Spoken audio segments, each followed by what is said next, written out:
నమస్కారం, రేషియా టీవీ వార్తలకు స్వాగతం. నా పేరు కృష్ణకుమార్. వార్తల్లో ముందుగా హెడ్లైన్స్. విశాఖపట్నం రూపురేఖలు మారబోతున్నాయి. రాష్ట్ర ఐటీ శాఖ మంత్రి నారా లోకేష్.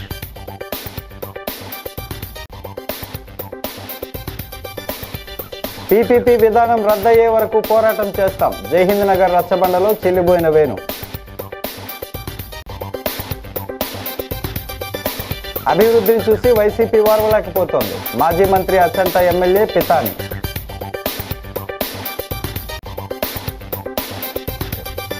నలభై 43వ వార్డులో ఆయసా మసీద్ షెడ్డుకు శంకుస్థాపన.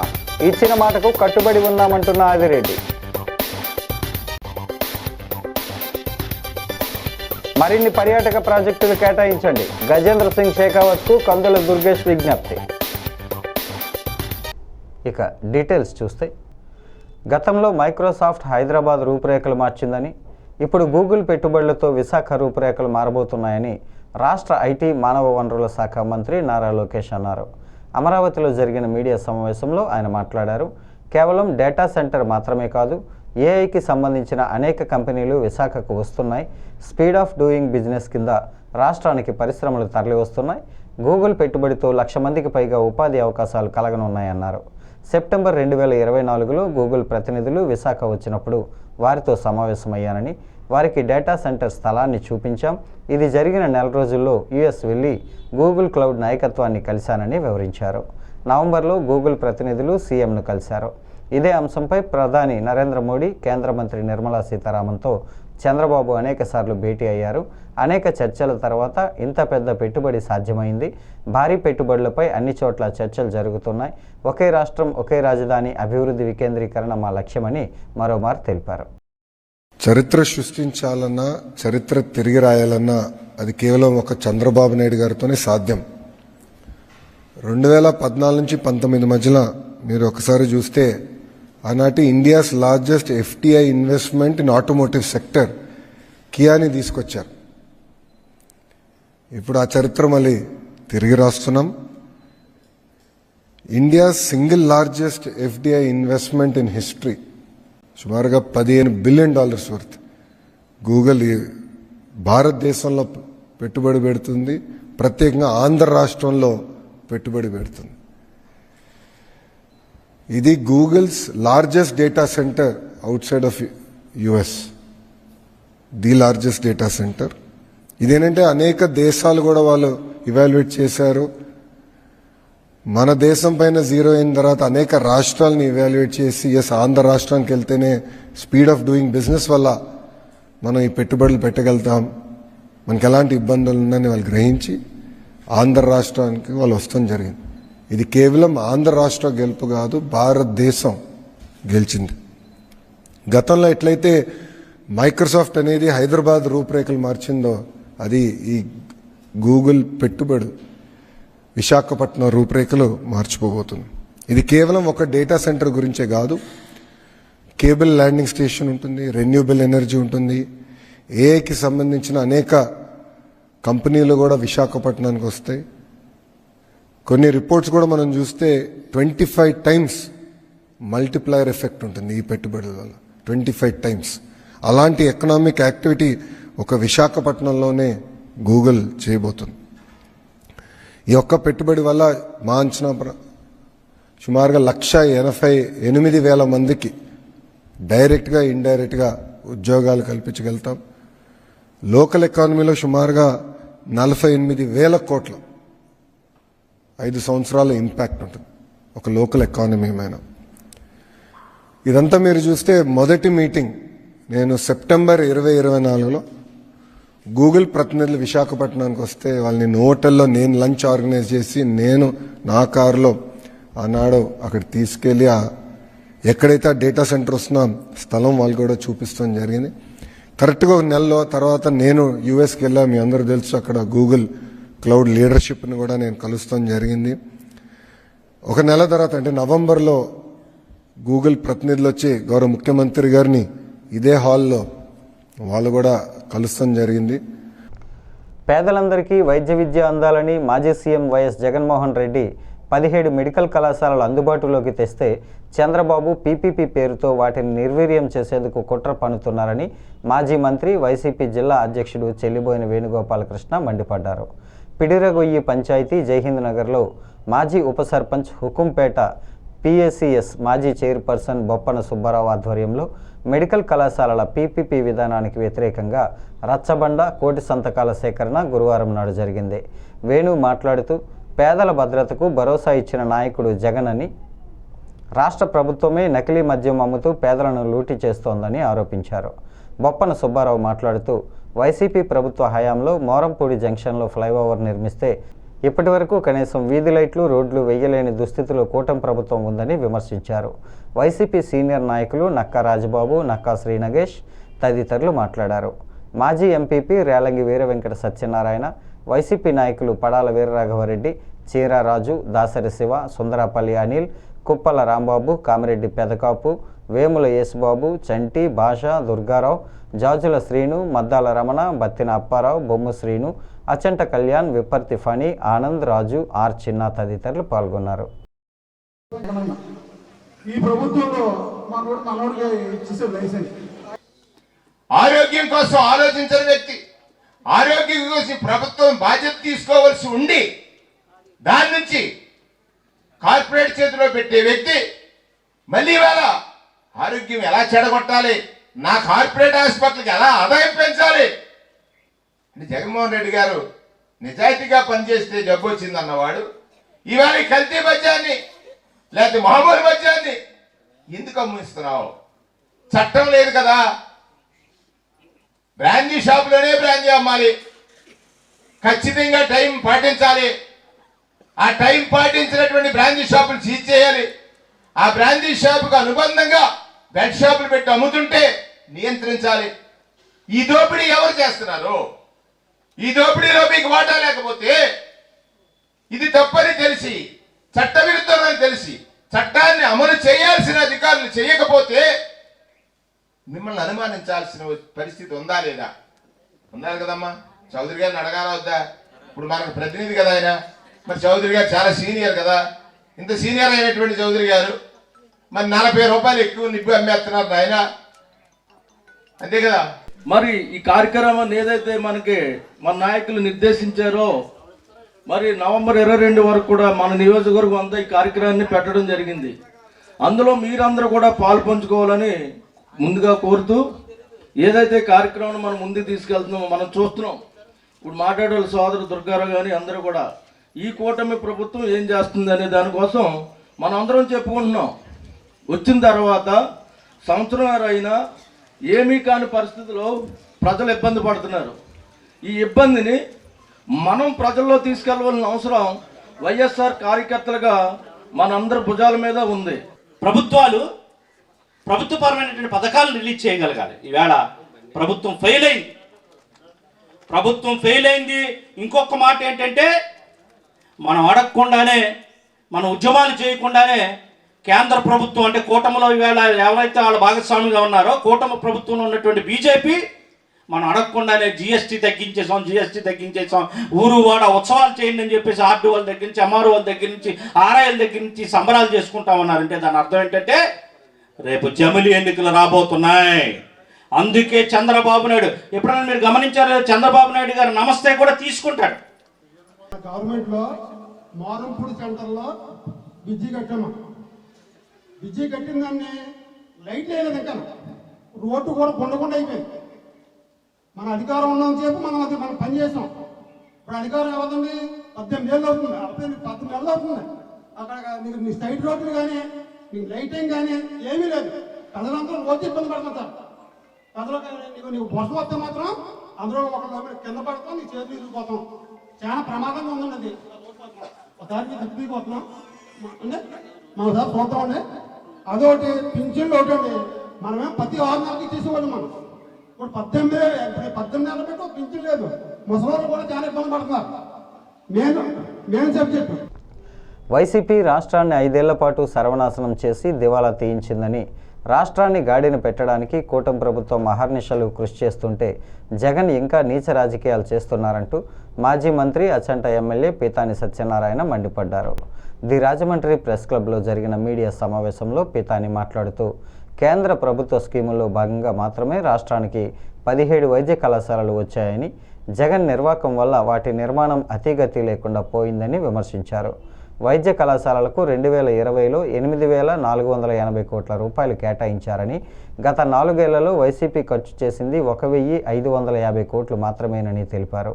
రాష్ట్ర ప్రభుత్వ ఖజానా నుంచి ఒక్క రూపాయి కూడా ఖర్చు పెట్టలేదని ప్రభుత్వ లెక్కలు చెబుతున్నాయని, ఇది వాస్తవమా అవాస్తవమా అనేది చెప్పాలంటూ డిమాండ్ చేశారు.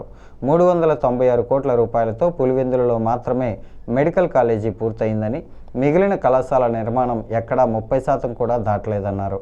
ఇప్పుడు త్వరితగతిన మెడికల్ కళాశాలను పూర్తి చేయాలనే లక్ష్యంతో ప్రభుత్వం పీపీపీ విధానం అమల్లోకి తీసుకొచ్చిందన్నారు. ఈనాడు ఓటమి ప్రభుత్వం అధికారంలో ఉండి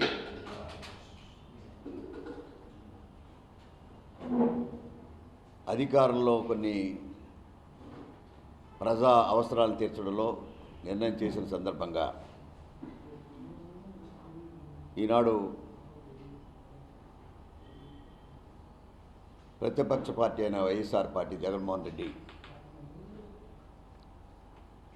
ప్రభుత్వ వైద్య కళాశాలల మీద అనవసరంగా రాద్ధాంతం చేస్తున్న విధానం తీవ్రంగా ఖండిస్తూ ఉన్నాం. పీపీపీ పద్ధతిలో ఈ ప్రభుత్వం తీసుకున్న నిర్ణయం కరెక్ట్ అని,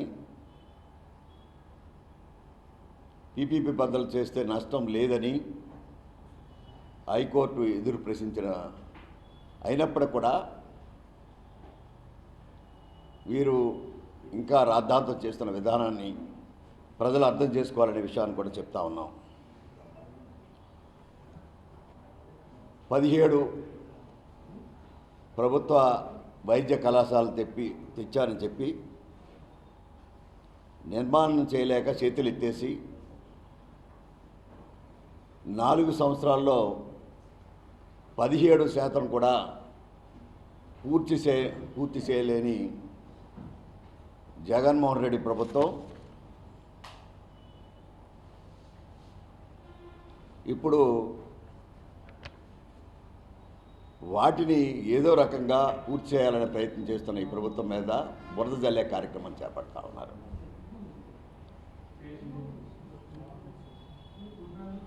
ఈ వైద్య కళాశాలలు ఎలాగొచ్చాయని చరిత్ర తీసుకున్నట్టయితే కేంద్రం కొన్ని స్కీములు పెట్టి ప్రతి జిల్లాకి ఒక వైద్య కళాశాల ఇస్తానని చెప్పినప్పుడు ఇచ్చిన మాటకు కట్టుబడి ఉంటామని, మాట నిలుపుకోవడానికి నిరంతరం కృషి చేస్తూ ఉంటామని రాజమండ్రి సిటీ ఎమ్మెల్యే ఆదిరెడ్డి శ్రీనివాస్ అన్నారు. ఎన్నికల్లో తమ ఘన విజయానికి కారకులైన వారికి తాము సహాయ సహకారాలు అందిస్తామని భరోసా ఇచ్చారు. 10 లక్షల వ్యయంతో 43వ వార్డులోని ఆయసా మసీదుకు అవసరమైన షెడ్డు నిర్మాణానికి ఎమ్మెల్యే ఆదిరెడ్డి వాసు శంకుస్థాపన చేశారు. ఈ సందర్భంగా ఆయన మాట్లాడుతూ పవిత్ర రంజాన్ సమయంలో తొలుత ఈ మసీదులో ఇఫ్తార్ విందు ఇచ్చి మిగతా వాటిని సందర్శించడం తమకు సెంటిమెంట్ అని చెప్పారు. 2019 ఎన్నికల సమయంలో తన సతీమణి ఆదిరెడ్డి భవానీ పోటీ చేస్తున్న సమయంలో ఈ మసీదులు పెద్దలు తమ కుటుంబ సభ్యులుగా ఎంతో ఆదరించి ఘన విజయానికి తమ వంతు కృషి చేశారని చెప్పారు. 2024 ఎన్నికల్లో తనకు మద్దతిచ్చి ఘన విజయం సాధించడంలో కీలక పాత్ర పోషించారే తప్ప షెడ్డు కోసం కూడా అడగలేదని ఎమ్మెల్యే అన్నారు. తాము ఇచ్చిన మాటకు కట్టుబడి ఉంటామని, వారెవరూ అడగకపోయినా తమ భవానీ చారిటబుల్ ట్రస్ట్ ద్వారా ఈ షెడ్డు నిర్మాణానికి శంకుస్థాపన చేశామన్నారు. టీడీపీ రాష్ట్ర కార్యదర్శి కాశీ నవీన్ కుమార్, వి శంకర్, ముస్లిం నాయకులు చాన్ బాసా, ఎస్కే బషీర్, అస్లాం, ఎండి బాబా ఖాన్, ఖాన్ భాయ్, అప్సరీ రఫీ, ఎండి షాజాన్, అహ్మద్ ఉనిషా కమిటీ సభ్యులు పాల్గొన్నారు.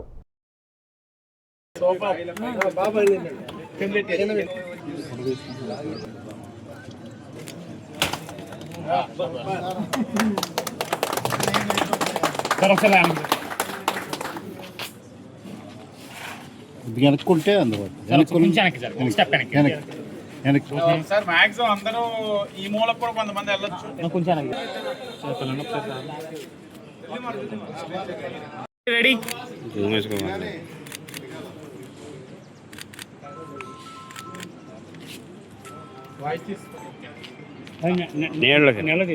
ఉదయ్పూర్లో అన్ని రాష్ట్రాల కేంద్రపాలిత ప్రాంతాల పర్యాటక మంత్రులతో రెండవ రోజు జరిగిన సమావేశంలో కేంద్ర మంత్రి గజేంద్ర సింగ్ షెకావత్కు ఏపీ ప్రతిపాదనలను రాష్ట్ర పర్యాటక సాంస్కృతిక సినిమాటోగ్రఫీ శాఖ మంత్రి కందుల దుర్గేష్ సమర్పించారు.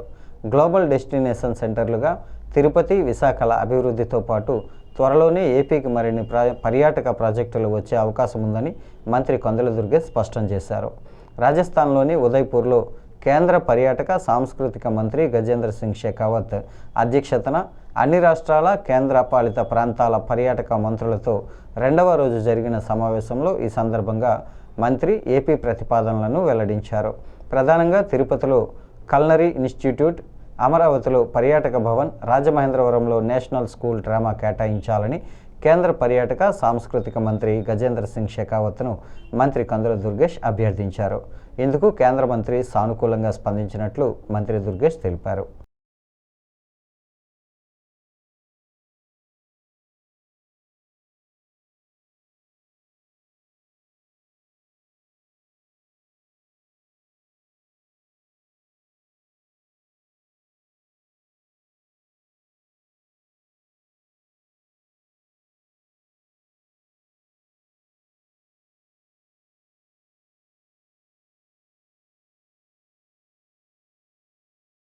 ప్రపంచ ఆహార దినోత్సవాన్ని పురస్కరించుకొని Adikavi Nannaya university department of food science and technology ఆధ్వర్యంలో నిర్వహించిన ఆహార్ మహోత్సవ్ 2025 కార్యక్రమాన్ని యూనివర్సిటీ కన్వెన్షన్ సెంటర్లో వీసీ ఆచార్య ఎస్ ప్రసన్నశ్రీ ప్రారంభించారు. ఎన్సీసీ విద్యార్థుల గౌరవ వందనాన్ని స్వీకరించి కన్వెన్షన్ సెంటర్ పైనుంచి మెగా బ్యానర్ను వీసీ ఆవిష్కరించారు. నన్నయ్య విగ్రహానికి పూలమాల వేసి జ్యోతి ప్రజ్వలన చేసి కార్యక్రమాన్ని ప్రారంభించారు. ఈ సందర్భంగా వీసీ మాట్లాడుతూ సంస్కృతి సాంప్రదాయాలకు నిలయమై చక్కని అనుబంధాలు, అభిరుచులకు వేదికైన గోదావరి జిల్లాల ప్రాశస్త్యాన్ని తెలియజెప్పేలా ఈ ప్రాంత ప్రజల వంటకాలను తమ గొప్పతనాన్ని ఇనుమడింపజేయడానికి ఆదికవి నన్నయ్య విశ్వవిద్యాలయంలో 3 రోజుల ఆహార్ మహోత్సవ్ కార్యక్రమాలు నిర్వహిస్తున్నామని అన్నారు. Registrar Acharya KV Swamy, principal doctor P Vijaya Nirmala, food science విభాగాధిపతి D Kalyani, arts college principal doctor RK Ramachandra, high court advocate A Rajeswararao, Pulla Chinna Satyanarayana తదితరులు పాల్గొన్నారు.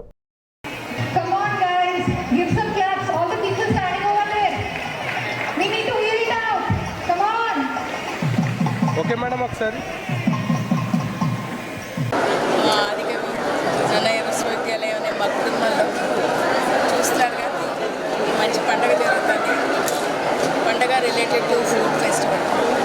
ఇదేంటంటే రేపటి రోజు ఉంది అక్టోబర్ 11వ తారీఖు వరల్డ్ ఫుడ్ డేని సెలబ్రేట్ చేస్తాం.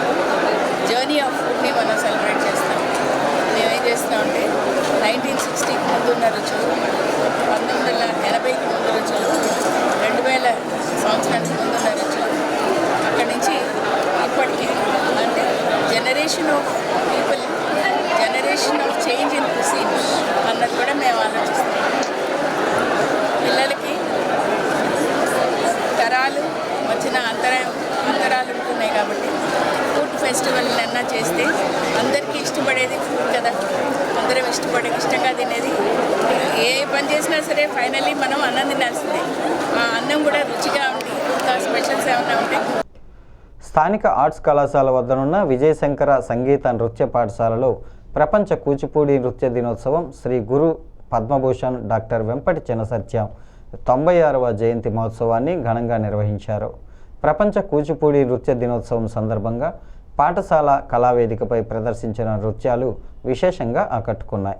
ఈ కార్యక్రమానికి అతిథులుగా దాసరి ధర్మరాజు, కళారత్న రవి, పరస ప్రముఖ చిత్రకారులు బాపిరాజు, రాధారాణి తదితరులు హాజరయ్యారు. నాట్యాచార్య కూచిపూడి కళాక్షేత్రం ప్రిన్సిపల్ శ్రీహరి రామ్మూర్తికి శ్రీ గురు పురస్కారంతో ఘన సత్కారం నిర్వహించారు. ప్రిన్సిపల్ డాక్టర్ పసుమర్తి శ్రీనివాస్ శర్మ ఆధ్వర్యంలో అతిథులకు సత్కారాలు జరిగాయి. దూరదర్శన్ బి గ్రేడ్ పొందిన యువ కళాకారులు, పాఠశాల విద్యార్థులు విశాఖపట్నం సన్నిధి సాగివారిచే కూచిపూడి నృత్య ప్రదర్శనలు నిర్వహించారు. విశ్వ హిందూ ధర్మ పరిరక్షణ రామసేన అధ్యక్షుడు కంబాల శ్రీనివాసరావు సౌజన్యంతో కళాకారులకు బహుమతి ప్రదానాలు చేశారు.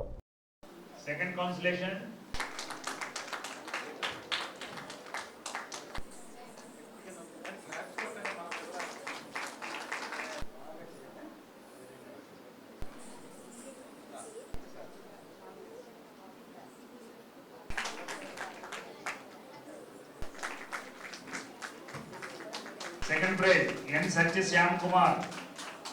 థర్డ్ ప్రైజ్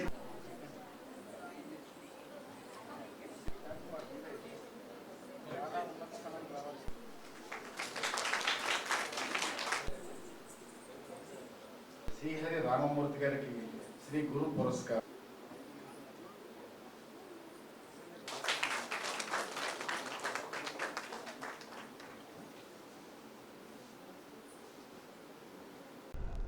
ప్రపంచ రొమ్ము క్యాన్సర్ అవగాహన మాసోత్సవంలో భాగంగా community paramedics and primary health care providers welfare association, the PMP association, Anaparthi Bikkavolu మండలాల ఆధ్వర్యంలో మండల అధ్యక్షులు వాసంశెట్టి నాగేశ్వరరావు అధ్యక్షతన వైద్య విజ్ఞాన అవగాహన సదస్సు జరిగింది. రాజమండ్రి డెల్టా హాస్పిటల్కు చెందిన శస్త్రచికిత్స నిపుణులు డాక్టర్ రెమ్మలపూడి నితిన్, క్యాన్సర్ వైద్య నిపుణులు డాక్టర్ సుమంత్ మండవ పాల్గొని పిఎంపీలకు అవగాహన కల్పించారు. డాక్టర్ నితిన్ మాట్లాడుతూ క్యాన్సర్కు ఆధునూతన చికిత్స రోబోటిక్ విధానంతో అతి తక్కువ రక్తస్రావంతో అతి తక్కువ నొప్పితో చికిత్స అందించవచ్చునని అన్నారు. డాక్టర్ సుమంత్ మాట్లాడుతూ ప్రాణాంతకమైన క్యాన్సర్లపై అవగాహన చాలా అవసరమన్నారు. పల్లెల్లో ప్రథమ చికిత్సలు అందించే పిఎంపీలు క్యాన్సర్పై ప్రజలను జాగృతం చేయాలని సూచించారు. జిల్లా అధ్యక్షుడు బల్లా శ్రీనివాసరావు, జిల్లా కార్యదర్శి పి దేవానందం, జిల్లా కోశాధికారి P Chinni, D Sairamareddy, Neelamsetti Srinivas, NV Ramana, ఆసుపత్రి manager Kranthi Kumar, SS Chalam, PB Subrahmanyam, PTL Narayana, KSN Murthy, N Narendrareddy పాల్గొన్నారు. అనంతరం వైద్యులను సభ్యులు ఘనంగా సత్కరించారు.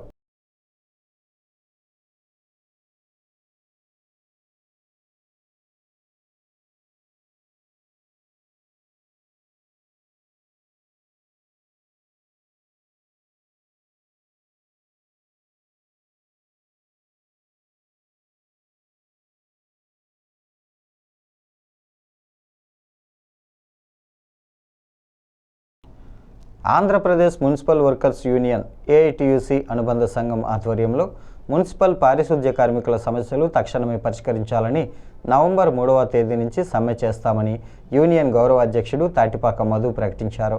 ఏఐటియుసి జిల్లా convener K Rambabu, Rajahmundry AP municipal workers union committee ప్రధాన కార్యదర్శి అల్లం వెంకటేశ్వరరావు, యూనియన్ నాయకులు డి దుర్గమ్మ, కాకి శారద, గిరి, పోలమ్మ తదితరులు రాజమండ్రి మున్సిపల్ కార్పొరేషన్ కార్యాలయం వద్ద ధర్నా చేశారు.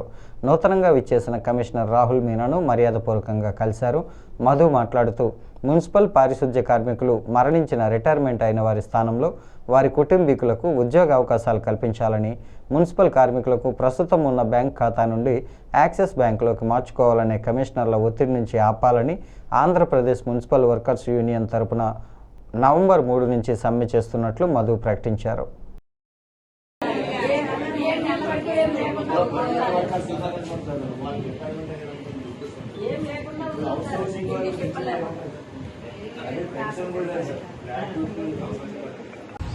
మున్సిపల్ కార్మికులు out sourcing, permanent, rickshaw driver కార్మికులు ఎదుర్కొంటున్న అన్ని సమస్యల మీద నవంబర్ 3వ తారీఖు నుంచి ఏఐటిసి ఏపీ మున్సిపల్ వర్కర్స్ ఆధ్వర్యంలో సమ్మెకి వెళ్లబోతున్నాం.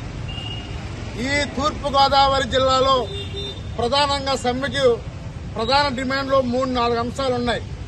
ఒక డిమాండు ఏదైతే 4 సంవత్సరాల నుంచి డెత్ మరణించిన వారి కుటుంబీకులు, భార్య కానీ వారి పిల్లలు కానీ, ఆప్టస్ కార్మికులు కాళ్ళు అరిగి తిరిగేలాగా అటు ఎమ్మెల్యేలు అటు పలుమార్లు మున్సిపల్ అధికారులు కలిసి మాకు న్యాయం చేయమని చెప్పినా ఇప్పటివరకు అది అలాగే జాప్యం చేస్తూనే ఉంది. అలాగే 60 years అవిన వెంటనే ఆప్టస్ సంస్థ వెంటనే వాళ్ళని తీసేయడం జరిగింది. వాళ్ళు ఎలా బతకాలి? అందుకనే వారి ఇద్దరిది ఫైలు ఉంది, రెడీ అయిందని చెప్పారు. వాళ్ళ అభివృద్ధి అన్ని పూర్తి చేస్తాం. కాకినాడ చాలా జిల్లాల్లో వారితో కుటుంబీకులకు ఉద్యోగాలు ఇచ్చారు, కానీ ఈ రాజమండ్రిలో ఇవ్వట్లేదు. దాంతో ఆ కార్మికుల కుటుంబాలు మొన్నే దసరా అయ్యింది. దుర్గమ్మ ఎలాగైతే కోపంగా ఉంటుందో అంత కోపంగా చూస్తున్నారు అందరూ కూడా, దుర్గమ్మతలాగా అనేసి. స్థానిక నందం గణిరాజు సెంటర్లో మాజీ రాష్ట్రపతి ఏపీజే అబ్దుల్ కలాం విగ్రహ వ్యవస్థాపకుడు యాంకర్ చోటు ఆధ్వర్యంలో కలాం 95వ జయంతి వేడుకలను ఘనంగా నిర్వహించారు. ఆయన అందించిన సేవలను, రాష్ట్రపతిగా పనిచేసిన విధానాన్ని గుర్తు చేసుకున్నారు. మాజీ రాష్ట్రపతి, missile man of India doctor APJ Abdul Kalam 95వ జయంతి వేడుకల్లో ఆదిత్య డిగ్రీ కళాశాల, ఎన్ఎస్ఎస్ యూత్, రెడ్ క్రాస్ వాలంటీర్లు పాల్గొన్నారు. ఆయన విగ్రహానికి పూలమాలలు వేసి ఘనంగా నివాళులర్పించారు. అబ్దుల్ కలాం దేశానికి చేసిన సేవలను స్మరించుకున్నారు. ముఖ్య అతిథిగా Aditya director SP Gangireddy, NSS programme ఆఫీసర్లు GVS Nageswararao, Polukonda Sai, A Sirisha, doctor BHV Ramadevi, team లీడర్లు శ్రావణి, దివ్య, 60 మంది వాలంటీర్లు పాల్గొన్నారు.